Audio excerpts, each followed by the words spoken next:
আচ্ছা ডাক্তারবাবু, হঠাৎ করে জলে পড়ে গেলে, মানে আমাদের অনেক সময় দেখা যায় গ্রামে গঞ্জে পুকুরে বাচ্চারা খেলতে খেলতে জলে পড়ে যাচ্ছে, বা অনেক পর্যটক হচ্ছে সমুদ্রে স্নান করতে গিয়ে হয়তো ভেসে চলে যাচ্ছে। তাহলে যদি তখন তাকে উদ্ধার করার পর তৎক্ষণাৎ আমাদের কি করা উচিত? ঠিক একদম খুব সুন্দর কোশ্চেন করেছেন এটা, যেটা প্রায় আমরা দেখতে পাই এরকম হয়। তো এটা বোঝার আগে একটু বলে দেওয়া উচিত যে কেন কি অসুবিধাটা হয় বডির ভেতরে, সিস্টেমে কি হয় আমাদের।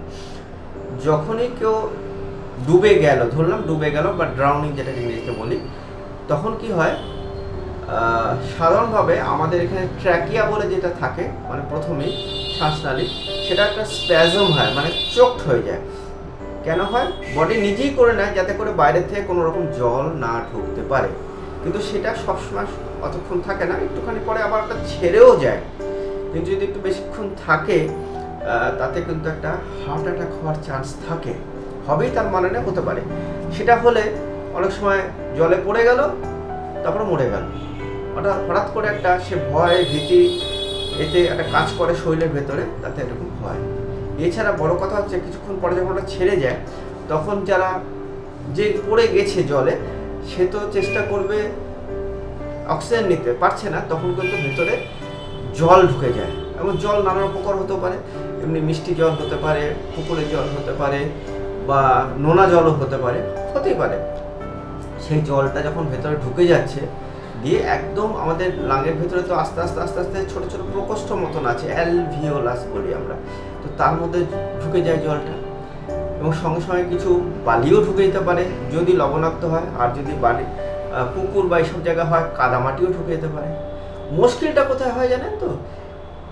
যে ঢুকে গেল আমাদের ভেতরে, যে ছোট ছোট প্রকোষ্ঠ যেগুলো রয়েছে তার পাশেই না সব আর্টারিগুলো রয়েছে, মানে রক্ত সঞ্চালন সবসময়ের জন্য হচ্ছে। তো আমরা যখন এমনি নিঃশ্বাস নিই, তো নিঃশ্বাস নেওয়ার পরে অক্সিজেনটা যায় এবং অক্সিজেনটা মিশে যায় ওই জলের, মানে মিশে গিয়ে কী হয়, আমরা ফ্রেশ এয়ারটা নিচ্ছি, মিশে যাচ্ছে, সেটা সমস্ত শরীরে আবার চলে যাচ্ছে। কিন্তু এক্ষেত্রে কিন্তু সেটা যাচ্ছে না। কেন যাচ্ছে না? কারণ ওখানে বালি মাটি কাদা যা কিছু ঢুকে গেছে। এটা হচ্ছে সবচেয়ে বড় সমস্যা। আর লবণাক্ত জল হলে কিন্তু আরও মুশকিল, কারণ হচ্ছে লবণাক্ত জলের ঘনত্ব ব্লাডের ঘনত্ব থেকে বেশি। তাহলে আমাদের ডাক্তারি ভাষায় যে ঘনত্বটা বেশি সেই দিকে কিন্তু আবার চলে যাবে জলটা। তাহলে ব্লাড ভেসেলস থেকে জলটা আবার লাঙের মধ্যে চলে যাচ্ছে। তাহলে কি হবে? তাহলে লাঙের মধ্যে চলে যাওয়ার ফলে এখানে কিন্তু আমাদের শরীরে তাহলে ব্লাডের ভিতরে ভলিউমটা কমে যাবে। যেমন একটা রক্ত যদি কেটে যায় তাহলে ব্লাড ভলিউম কমে যাবে, সেইটা একটা কারণ। তাতে অনেক কিছু ক্যাটাস্ট্রফি হতে পারে। আর তাছাড়া বা বাইরের থেকেও সাপ্লাই নেই, তো দুদিকে চেপে ধরলো। এটাকে আমরা অনেক সময় পালমোনারি ইডিমার সঙ্গে তুলনা করতে পারি। লাঙের মধ্যে জল ঢুকে গেছে বা বেশি করে জল চলে এসছে যে কোনো কারণে। এটা ছোট্ট করে বললাম, কিন্তু যেটা করণীয় মেন জিনিস কি হচ্ছে, যখনই হয়ে গেল, সাধারণত ক্ষেত্রে গ্রামগঞ্জে একটা ছেলে সবসময় যায় না, অনেকগুলো লোক ছেলে পেলে থাকে বা কেউ আসে, সঙ্গে সঙ্গে বাচ্চাটাকে উঠিয়ে নিয়ে মিনিমাম বুকের ভেতরে গোদা বাংলায় যদি একটু বেশি করে এরকম চাপ দেয়, তাহলেও কিন্তু লাঙের ভেতরে যেগুলো জমেছে ফুসফুসের ভেতরে সেগুলো কিন্তু বেরিয়ে আসে, নাক দিয়ে মুখ দিয়ে এরকম বেরিয়ে আসে। তাহলে কি হবে? কিছুটা বেরিয়ে রিলিফ হয়ে যেতে পারে। অনেক সময় দেখবেন গ্রামগঞ্জে, আগে তো দেখতাম ওই বাচ্চাটাকে নিয়ে একটু ঘুরিয়ে দেয়, মানে তাতেও কিছুটা মুখ দিয়ে ফেনা বেরিয়ে যায়, মানে জল বেরিয়ে গেল, এটাও কিন্তু হয়। তো এখন এগুলো কম দেখা যায়, কিন্তু হয়, করে, এভাবে বাঁচিয়ে তোলা যেতে পারে।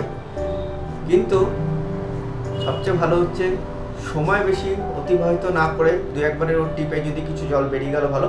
কাছাকাছি স্বাস্থ্যকেন্দ্র, উপস্বাস্থ্যকেন্দ্র যেখানে হোক, তাকে যদি শিফট করা যেতে পারে, তাকে যদি নিয়ে যাওয়া যায়, সেখানে ডাক্তারবাবুরা তাকে কিন্তু আরও উন্নত মানের জিনিসপত্র দিয়ে তাকে কিন্তু বাঁচিয়ে তোলা সম্ভব। কিন্তু অনেক সময় হয় পড়ে গেছি এই ভয়ে রুগী নিজেই কোলাপস করে যায়, এটা কিন্তু বড় কথা। তাছাড়া এসব তো অনেক আরও আছে। বড় বড় জায়গায় যদি আনতে পারি আমরা, যদি সম্ভব হয়, তাহলে সেটা ভেন্টিলেশনে দেওয়া হয়, দিয়েও অনেক কিছু কাজ হয়। তাছাড়া ব্রঙ্কোস্কোপি করে ভেতরে বালি টালি সব যদি বের করে নিতে পারি, একটুখানি মানে যদি থাকে, প্রাণ যদি থাকে, তাহলে আমরা চেষ্টা করতে পারি, এটুকু বলতে পারি। আর সবচেয়ে বড় কথা সবটাই হচ্ছে ঈশ্বরের আশীর্বাদ, আল্লাহ পাকের ইচ্ছা। তিনি যদি চান তিনি আবার ওকে আমাদের কাছে ফিরে দিতে পারবে, কিচ্ছু অসুবিধা নেই। আমরা নিশ্চয়ই চেষ্টা করবো, ডাক্তারবাবুরা সবাই মিলে একসঙ্গে চেষ্টা করবো, ঠিক আছে?